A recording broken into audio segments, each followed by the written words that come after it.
আসসালামু আলাইকুম বন্ধুরা, কেমন আছেন সবাই? আশা করি সবাই ভালো আছেন। তো বন্ধুরা, আমি তুহিন বরাবর নিয়ে আসলাম আরও একটি নতুন ভিডিওতে। তো আজকে আমরা যাব জামালপুর জেলার মাদারগঞ্জ উপজেলায় যমুনা নদীর তীরবর্তী এলাকায়। সেখানে গিয়ে তাদের জীবনযাপন, তারা কিভাবে জীবনযাপন করে এবং তারা কিভাবে তাদের জীবন পরিচালনা করে, তা সব কিছু জানবো। তো চলুন ভিডিওটি শুরু করা যাক।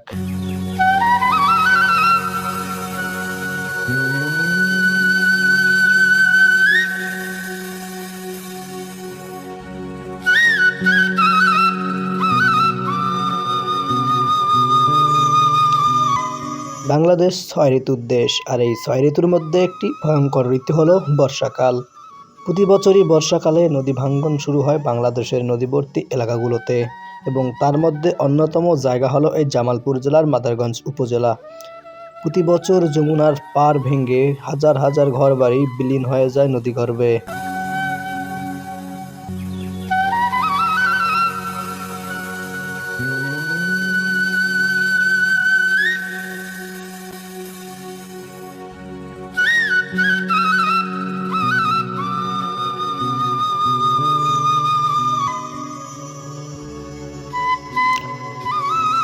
এই যে আপনারা দেখতে পাচ্ছেন, এটা হচ্ছে যমুনা নদী, আর এটা হচ্ছে যমুনা নদীর তীর। দেখতে পাচ্ছেন কিভাবে যমুনা নদীর পাড়গুলো ভেঙে ভেঙে গেছে। এলাকার মানুষেরা নদী ভাঙ্গনের জন্য তাদের নিজের যে বাসস্থান রয়েছে, প্রতি বছরই তারা নিজেদের বাসস্থান হারাচ্ছে এই শুধুমাত্র এই নদী ভাঙ্গনের কারণে।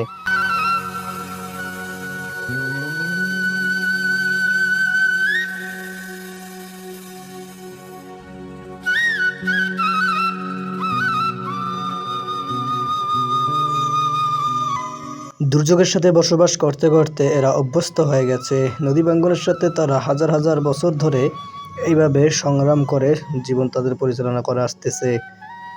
তো দেখেন আশেপাশের যে পরিস্থিতি, সেই হিসাবে এখানকার মানুষের খুবই জরুরি হচ্ছে একটি বাঁধ নির্মাণ করা।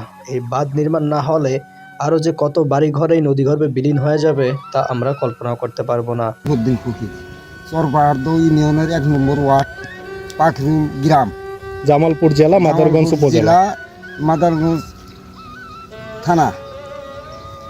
তাতে এই ১ নম্বর ওয়ার্ডে আমাদের বিশাল ক্ষতি বাড়ি ভাঙছে। আমি যে টানাটিনে করতেছি, মানে আমার ২-৪-১০ বিঘে জমি আছে, ওই বিঘে বাড়ি সব গেছে গা। এটাও কোনো আর ঠিক নেই, এটাও কোনো ঠিক নেই। হ্যাঁ, আমার আপনার মতো আপনার এই এলাকায় আরো কতগুলা বাড়ি এইভাবে ভাঙছে? প্রায় ১০০ বাড়ি এই মুহূর্তে আমরা ভেঙে নিয়ে গেলাম। ১০০ ঘর ১০০ ঘর ভেঙে নিয়ে গেলাম। যে সবারই একই দশায় গেলে, কারোরই জায়গা জমি তেমন নাই। কেন আমরা ভাঙ্গাচোরা করে কোথায় যাবো, কোথায় থাকবো, এর কোনো নিস্তারিত নেই আর কি।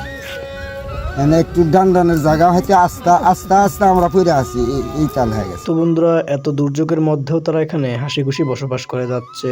দেখেন ছোট ছোট শিশুরা তাদের শৈশব কিভাবে পার করতেছে, নদীতে গোসল করতেছে, কেউ কেউ আবার নদীতে মাছ ধরতেছে।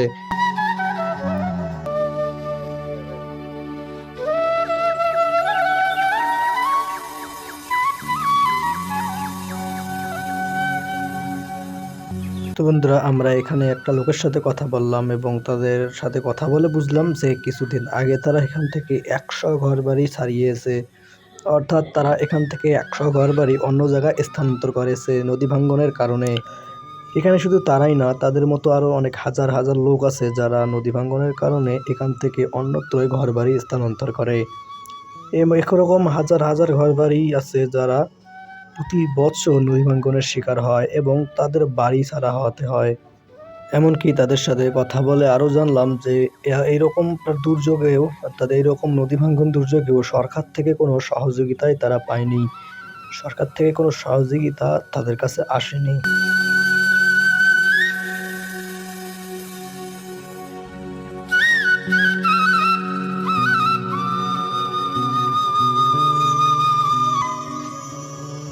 সব মিলিয়ে এখানে আপনি যা দেখতে পাবেন তা হচ্ছে সবার মুখে হাসি। এত দুর্যোগের পরেও তারা তাদের হাল না ছেড়ে দিয়ে তারা জীবনে সংগ্রাম করে তারা বেঁচে আছে। যার যার কাজ সে তা করতেছে। প্রতিদিন তারা সকালে ঘুম থেকে উঠতেছে এবং নিজ নিজ কাজে তারা বের হয়ে যাচ্ছে। কেউ পশু ধরে যাচ্ছে মাঠে, আবার কেউ ধান কাটতে যাচ্ছে, আবার কেউ মাছ ধরতে যাচ্ছে, আবার কেউ ঘাস কাটতে যাচ্ছে। এইরকম তাদের নিত্য যে প্রয়োজনীয় কাজগুলো রয়েছে তারা নির্দ্বিধায় হাসি মুখে তারা করে যাচ্ছে। তবুও তারা হাল ছাড়েনি। এত দুর্যোগের পরেও তারা হাসি মুখে এই জনপদে বেঁচে রয়েছে। তো সরকারের কাছে আমাদের সবারই আবেদন, তারা যেন এই জনপদের উপর একটু নজর দেয়। তারা যেন এখানে সহযোগিতার হাত বাড়িয়ে দেয়। বাঁধ নির্মাণ করে না দিলেও তারা যেন এখানে যে নিত্য প্রয়োজনীয় যে জিনিসপত্রগুলো আছে, চাহিদাগুলো আছে, মৌলিক অধিকার, সেগুলো যেন তারা পূরণ করতে পারে।